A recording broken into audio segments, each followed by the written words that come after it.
The sprawling wedding venue in Jaipur shimmered like a palace under 1,000 fairy lights. Strings of marigolds swayed in the evening breeze, their fragrance mingling with the heavy scent of roses and incense. The laughter of guests echoed through the halls, mingling with the rhythmic beats of the dole. It was the kind of wedding that neighbors whispered about for years, opulent, extravagant, and seemingly perfect. The bride, draped in a crimson lehenga stitched with gold, looked every bit the princess her family had promised she would be.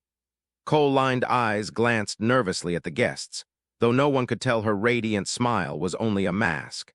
Beneath the shimmering jewelry and layers of silk, she carried a secret she had hidden even from her closest friends.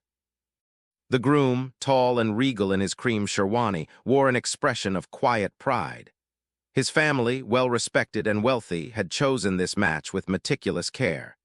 Tonight, he was not just a groom, he was the heir of family honor, entrusted with ensuring the purity and respectability of the woman who now bore his name.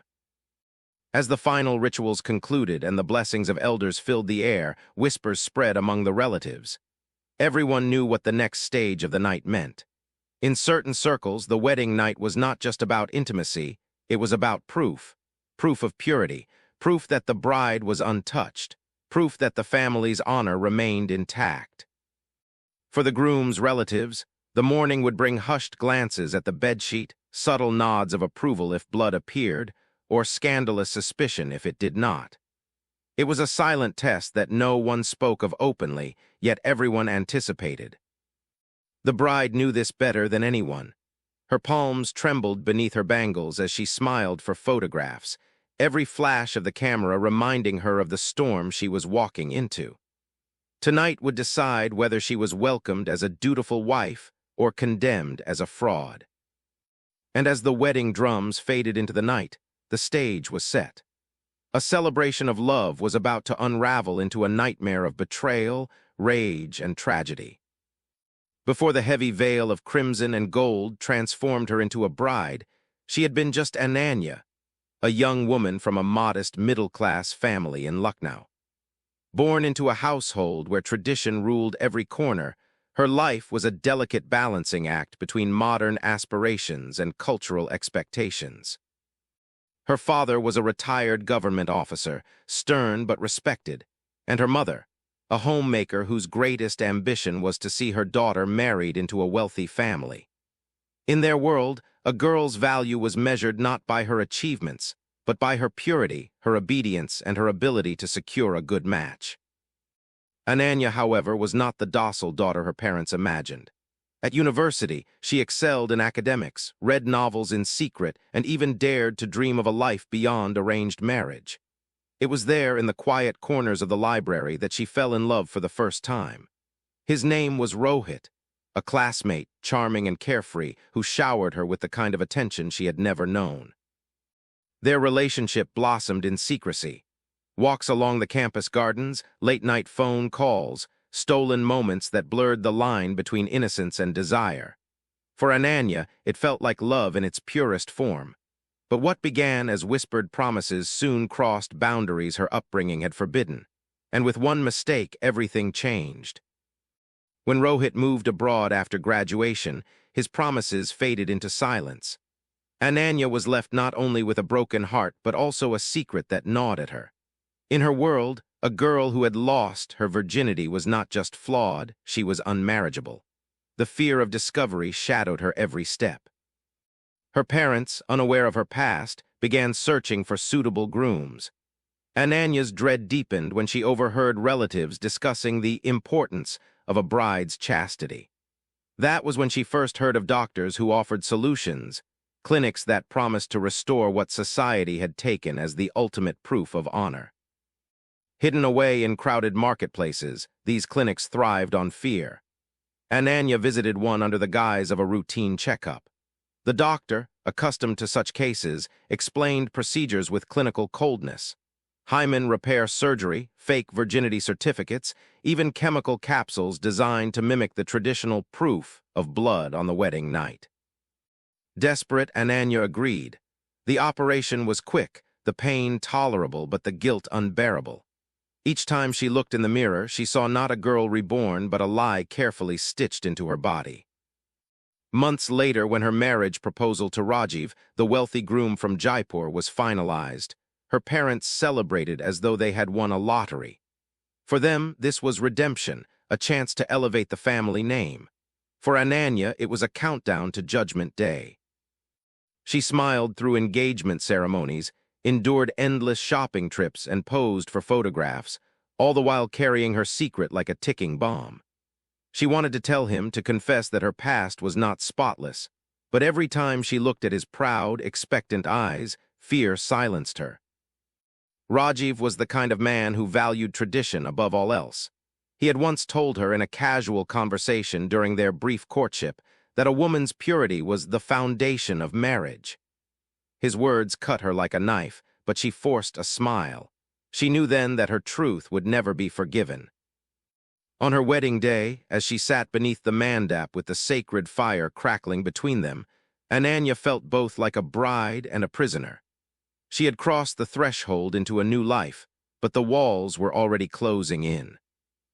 Every ritual, every blessing, every whispered congratulation only added to the weight pressing on her chest. Beneath her jewelry, beneath her silken lehenga, lay not just a body but a carefully hidden past, a truth that, if revealed, could shatter everything in an instant.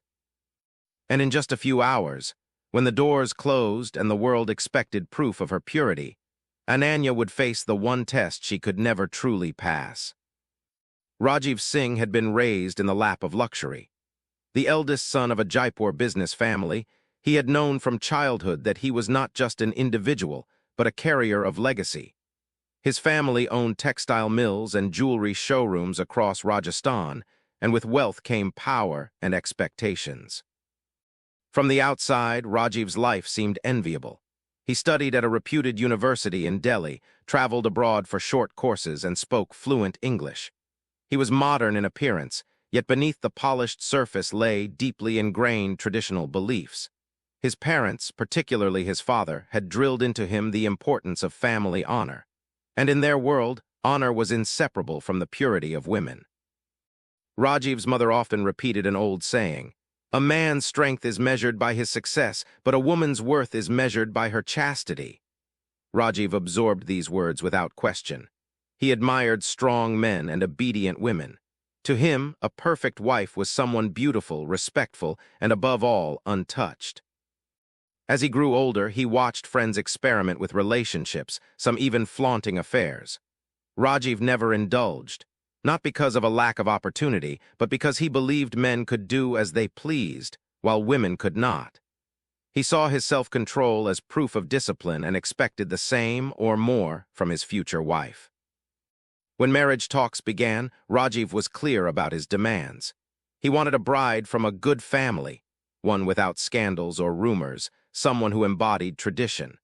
When his parents suggested Ananya, he was immediately drawn to her poised demeanor and respectful tone. She looked like the kind of woman who would preserve his family's reputation. Their courtship was brief and carefully monitored. Rajiv spoke to her only a handful of times, always in the presence of relatives. Yet in those moments, he tested her with subtle remarks.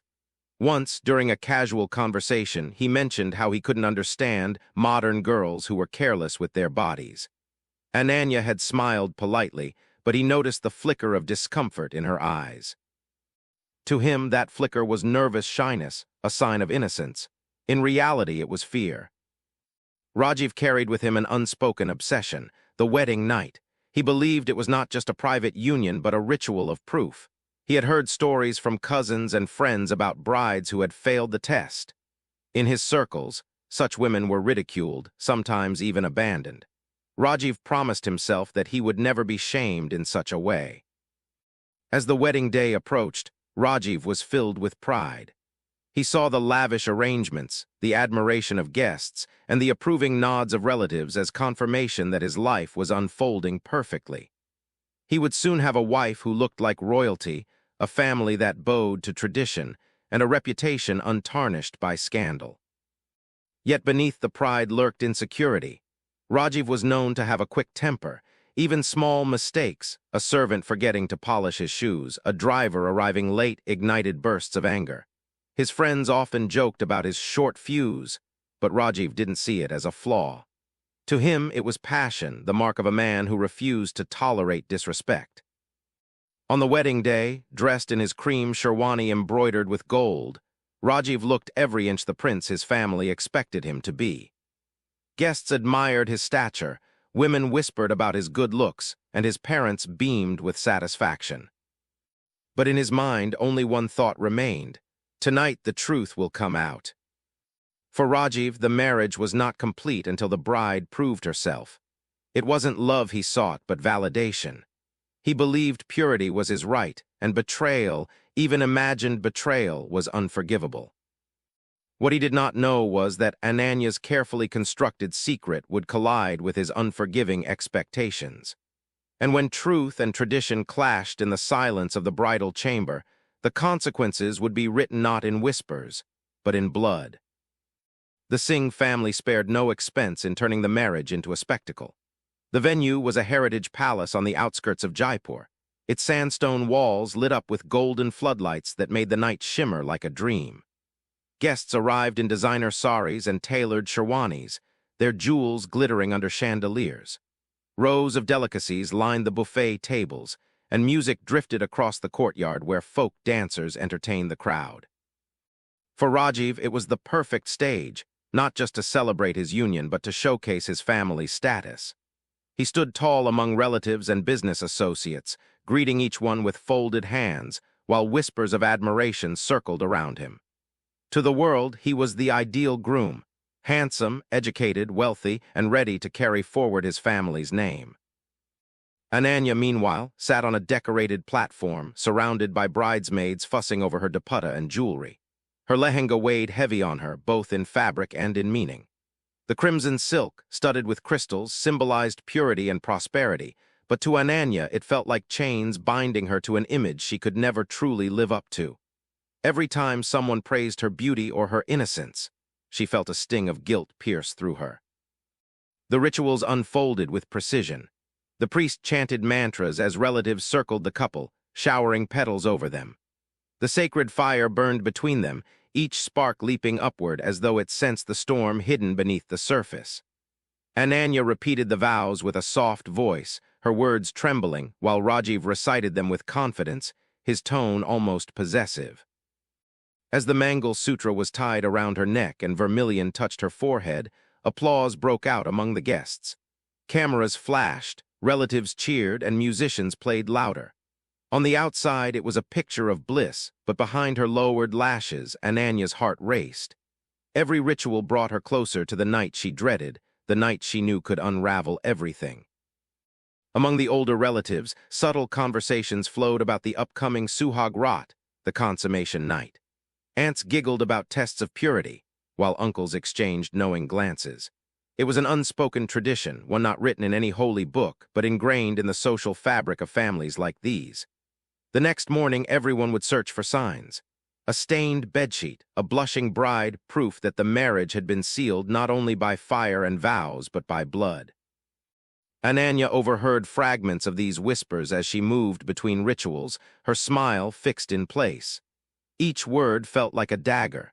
She clutched her bouquet tighter, her knuckles pale beneath layers of henna. The burden of her secret grew heavier with every passing hour.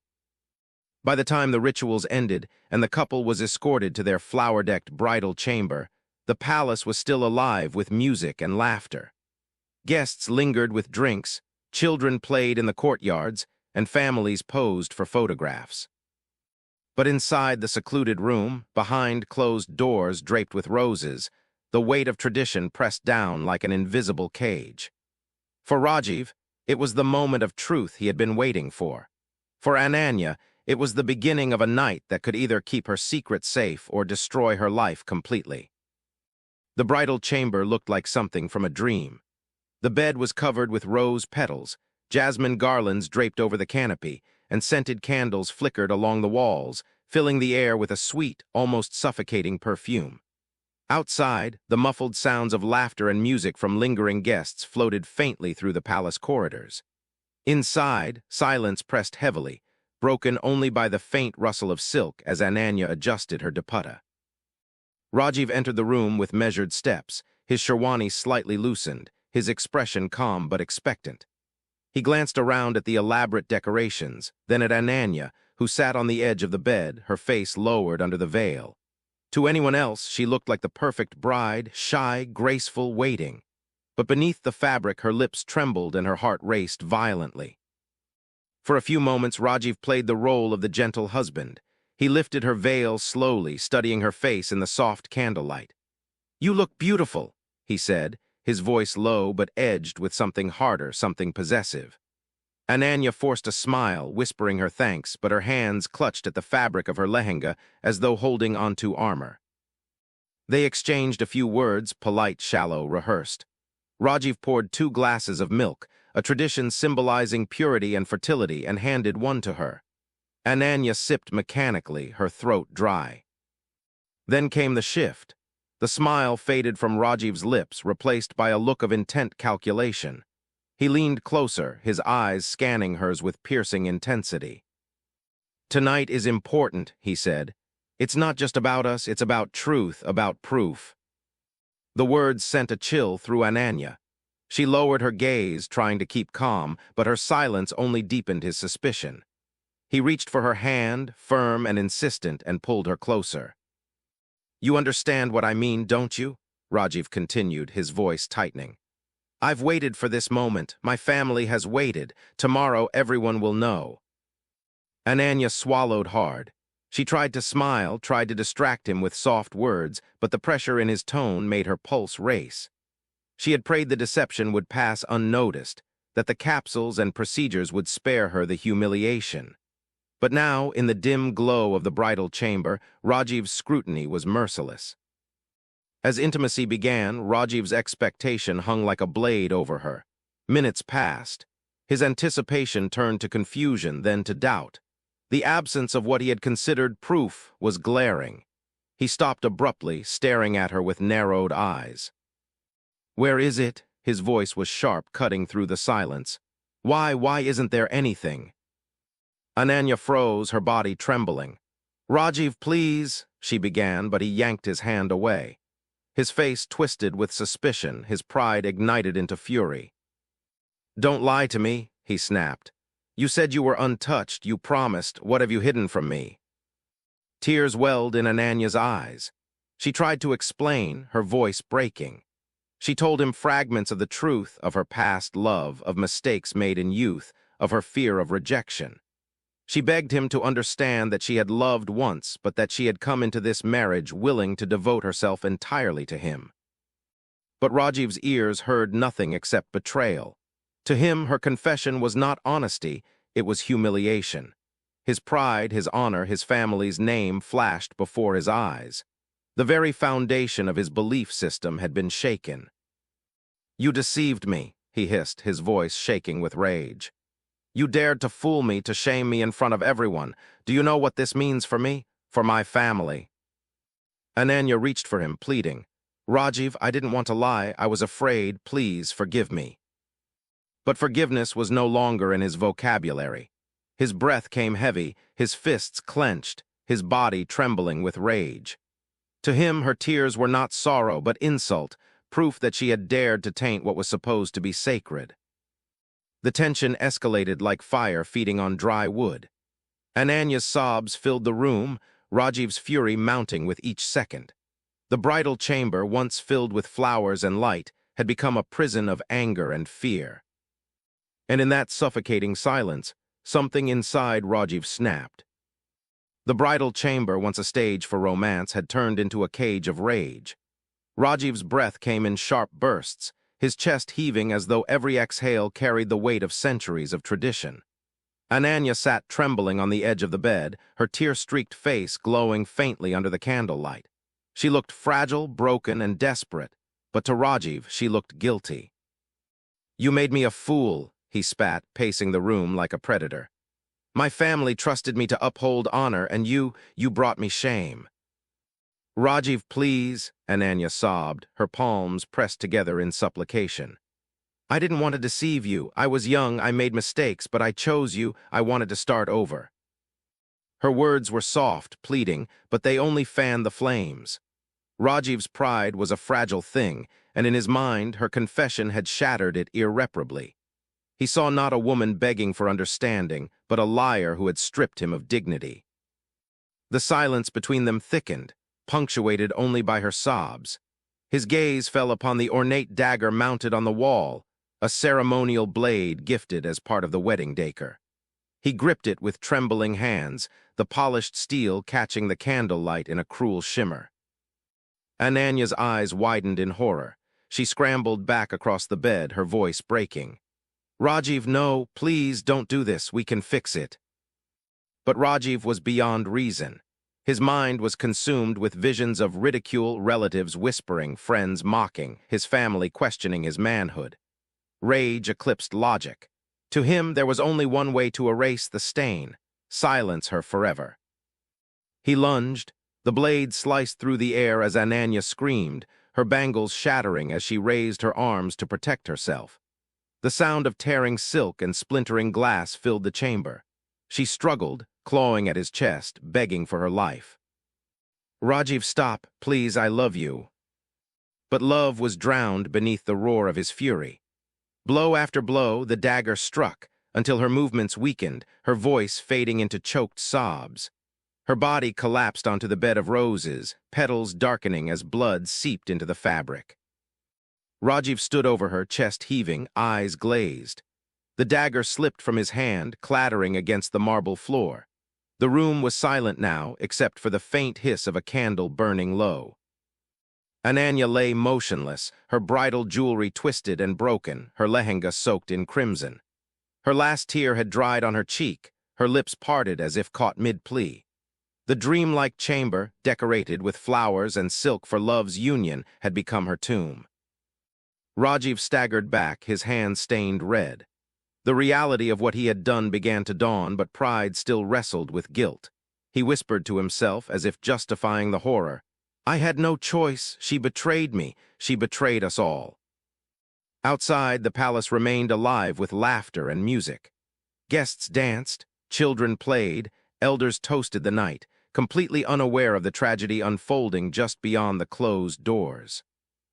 Inside, amid roses and silence, a young bride's life had ended, sacrificed not to love or passion, but to honor, ego, and a myth that had chained generations of women. The palace courtyard still echoed with music and laughter. Guests lingered over plates of sweets, gossiping about the grandeur of the wedding. Children darted between tables, their laughter carrying through the night.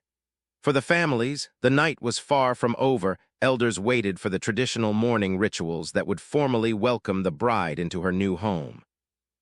But inside the bridal chamber, silence reigned.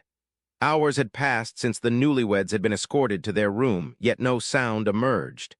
No soft laughter, no whispers, no signs of intimacy, just silence. At first, no one noticed. The guests assumed the couple needed privacy, but as the hour grew late, whispers began among the women. They should have come out for the milk ritual by now, one aunt murmured. Another chuckled knowingly, dismissing the concern, but beneath the laughter was unease. Rajiv's mother, restless, finally decided to check. She knocked gently on the door. Beta, are you both all right?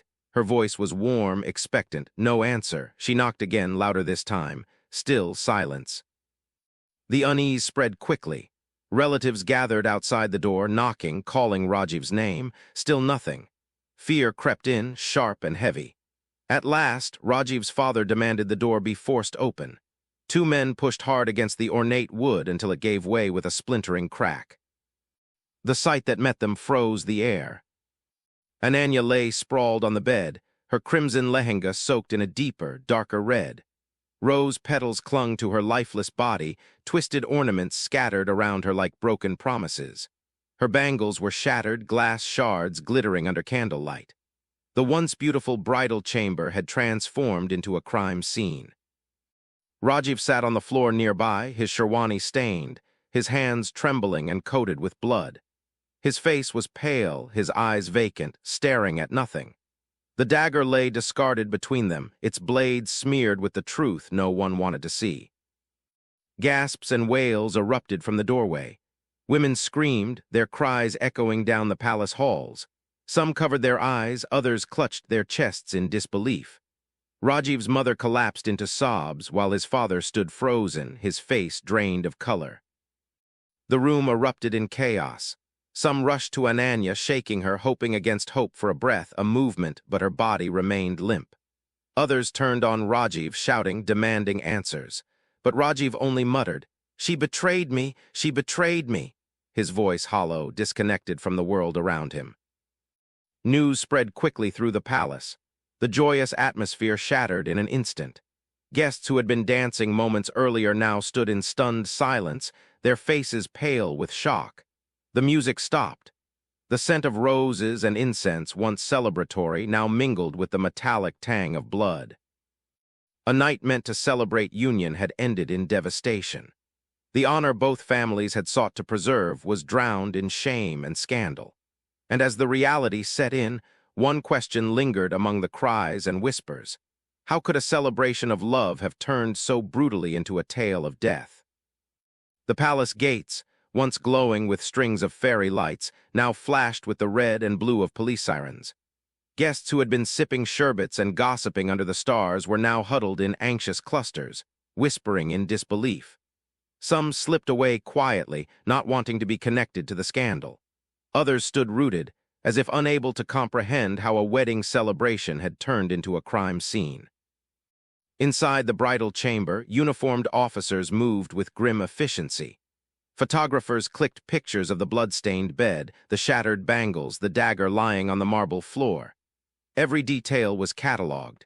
The overturned glass of milk, the torn veil, the rose petals clumped together with blood. What had been arranged as a romantic stage was now treated as evidence. Ananya's body was carefully lifted from the bed and wrapped in a white sheet. The wails of her family pierced the night as they clutched at the police, begging for mercy, begging for explanations. Her mother collapsed, screaming her daughter's name, while her father stood stiff, his eyes burning with helpless rage. Rajiv, meanwhile, sat handcuffed in a corner, his sherwani stained and wrinkled, his face a blank mask. Officers questioned him, but his answers came in fragments, incoherent and repetitive. "She lied to me, she betrayed me, I had no choice." The inspector, a seasoned man hardened by years of domestic violence cases, shook his head. "No choice? There is always a choice. You chose murder." Forensics confirmed what the scene already suggested. Multiple stab wounds, defensive cuts on Ananya's arms, signs of a violent struggle. The report noted the absence of any injury or evidence to support Rajiv's obsession with the so-called proof of virginity. Science was clear, but tradition had twisted his perception beyond reason. The questioning moved to the families. Rajiv's parents, once pillars of dignity, now stood crumbling under the weight of shame. His mother sobbed, insisting, "Rajiv is a good boy, he must have lost his mind." His father remained silent, eyes downcast, knowing influence and money would not easily erase a crime of this magnitude. Ananya's family demanded justice. Her father shouted at Rajiv, restrained only by officers. "You killed her. You destroyed her life, her honor, everything. Wasn't my daughter good enough for you?" But the most damning revelations came not from the families, but from Ananya's friends and university acquaintances. When the police dug into her past, they found traces of her first love, Rohit, old messages, photographs, and testimonies from friends who knew about the relationship. A narrative quickly formed. A girl trapped by tradition, pressured to present herself as pure, resorting to surgery and secrecy to survive the marriage market. The media latched onto the story within hours. Headlines screamed across television screens and newspapers. Wedding night horror in Jaipur. Bride killed over virginity test. Fake virginity certificate leads to murder. Honor or obsession. Groom arrested after brutal killing. The case ignited fierce debates across the country.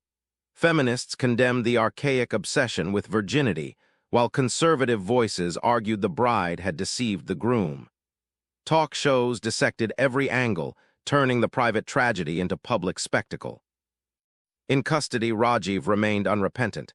He told officers again and again, "She fooled me. She ruined my life. No man could live with that shame." To him, it wasn't murder, it was justice twisted by ego. The police prepared the charges. Murder under Section 302 of the Indian Penal Code, with additional weight given to the brutality of the act. They filed their reports swiftly, determined that the case would not be lost in the maze of influence and corruption. For Ananya, there would be no second chance, no redemption. But in death, her story sparked a reckoning, exposing the cruel intersection of tradition, ego, and patriarchal control that had turned a night of celebration into a crime scene. And as her body was carried to the cremation ground at dawn, the flowers of the wedding still fresh on the palace walls, one truth lingered painfully in the air. This was not just a murder by one man, but by a society that had chained her with impossible expectations. The trial of Rajiv Singh began under a storm of media attention. Outside the Jaipur District Court, cameras jostled for space, reporters shouted over one another, and protesters carried placards demanding justice for Ananya. Some read, "Stop killing women for honor," while others carried harsher slogans against patriarchal hypocrisy. For months, the story had dominated headlines, turning private grief into a national debate. Inside the courtroom, tension was thick. Rajiv sat in the dock, dressed in plain white prison clothes, a stark contrast to the regal groom the world had seen just months before. His once-proud shoulders slumped, but his eyes still carried the cold defiance of a man who refused to admit guilt. The prosecution painted a chilling picture. They presented photographs of the crime scene, forensic reports detailing the stab wounds, and testimonies from officers who had witnessed Rajiv's confession. "This is not a crime of passion," the prosecutor argued, voice echoing in the hall. "This is the cold-blooded murder of a young woman, justified under the poisonous myth of honor." He did not lose control, he chose to kill. Ananya's friends testified about her fear of rejection, her attempts to live up to impossible expectations. A medical expert explained the procedure of hymen repair and emphasized that virginity could never be proven by blood, a fact society refused to accept. Each word chipped away at the foundation of Rajiv's defense. Yet his lawyer fought back fiercely. The defense argued that Rajiv had been provoked beyond endurance, that he acted in a moment of uncontrollable rage upon discovering deception. "He is not a monster," the lawyer pleaded. "He is a man who trusted his wife, only to be humiliated on the very night his family's honor was at stake." Rajiv himself took the stand, his voice trembling but firm. "She lied to me," he declared. "She cheated me before our marriage even began. How could I face my family? How could I live with that shame? Any man would have done the same." Gasps rippled through the courtroom. Some nodded in agreement, reflecting the deep-rooted mindset still alive in parts of society. But others shook their heads in disgust, horrified at his lack of remorse. The judge listened patiently, but his expression remained unreadable. Days turned into weeks as evidence and arguments piled up. Outside, debates raged on television talk shows. Was Rajiv a murderer blinded by ego, or a victim of a cultural system that equated a woman's worth with her virginity? When the verdict day finally arrived, the courtroom was packed. Families, journalists, activists, all waited in hushed silence. Rajiv stood as the judge read the judgment. "This court cannot condone the act of taking a life, no matter the circumstances," the judge began. "The accused acted not out of momentary provocation, but with sustained violence. The obsession with a woman's virginity is not an excuse for murder. It is a myth that has destroyed lives, and in this case, it ended one." The gavel fell. Rajiv Singh was found guilty of murder under Section 302 and sentenced to life imprisonment. The courtroom erupted. Ananya's parents wept, clutching each other in bittersweet relief. Activists outside cheered, calling it a victory not just for one girl, but for every woman suffocated by tradition. Rajiv's family sat stunned, their world shattered, their name forever stained. For Rajiv, it was the end of a future he had once imagined as golden. For Ananya, justice had come too late. The trial closed, but the questions it raised lingered far beyond the courtroom walls. How many more Ananyas would be sacrificed at the altar of honor? And how long before society learned that purity was not something to be proven on a bedsheet, but something far deeper, more human? The trial was over, but the echoes of Ananya's story lingered far beyond the courtroom. Her name became a symbol whispered in homes, debated on television, written into editorials. For her family, however, she remained simply a daughter lost, a life cut short before it had even begun. Her cremation had been a haunting sight. The same relatives who had danced in colorful silks at her wedding now stood draped in white, their faces streaked with grief. The palace courtyard, once filled with laughter and music, was silent, its decorations dismantled. Only the scent of marigolds remained, a cruel reminder of how quickly joy had turned to mourning. Rajiv sat in a prison cell miles away, his days stripped of pomp and power. The walls closed in on him as he replayed the night in his mind. At times, he still believed he had acted justly, a victim of deception. At other times, in the stillness of solitary nights, he felt the weight of what he had done pressing on his chest. But remorse, if it ever came, was fleeting. The case ignited debates across India. Women's rights groups organized marches, holding placards that read, "Virginity is a myth and stop killing for honor." Universities held seminars where doctors and psychologists explained how society's obsession with female purity was a dangerous relic of the past. Yet in small towns and conservative households, whispers continued. If only she had told the truth, if only she had been pure. For Ananya's parents, justice was cold comfort. They returned home to an empty room, her laughter replaced by silence. Her mother often sat by the window, clutching her daughter's bridal dupatta, inhaling its faint scent as if it could bring her back. Her father, once a proud man, now carried sorrow in his eyes, his shoulders bent under invisible weight. But Ananya's story did not fade. Documentaries were filmed, articles written, and debates broadcast nationwide. Schools began to quietly address the myths of virginity in their health curricula. Slowly, painfully, her death began to spark change, not enough to erase the centuries of oppression, but enough to plant questions in the minds of the next generation.